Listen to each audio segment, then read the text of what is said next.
Avant d'arriver au centre d'accueil, ma vie était vraiment bousculée, bouleversée. J'avais différentes situations à régler, des dettes, vie professionnelle instable, avec du harcèlement, des situations que j'avais du mal à vivre, une vie sentimentale qui faisait des hauts, des bas. J'étais quelqu'un qui mentait beaucoup, je trichais, je volais. Bon, c'est des petits vols, mais c'est des choses qu'on comprend par la suite que c'était pas correct. J'avais de la division familiale, j'étais considéré comme l'enfant qui causait toujours des soucis. Donc j'ai été écarté de ma famille, envoyé en France vers l'âge de 13 ans, dans une espèce de couvent, un pensionnat. Et j'ai beaucoup souffert de cette situation. Donc j'étais triste et je compensais ces manques affectifs de l'absence de mon père, des incompréhensions au quotidien par les filles, par les amis, les boîtes de nuit, les soirées.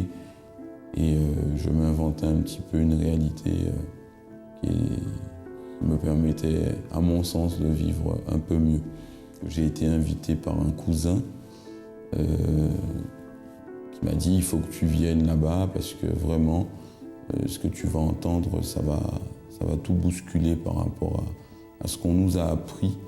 Donc je venais régulièrement les dimanches, puis ensuite les lundis. J'ai participé à des propos de foi, des chaînes de prière.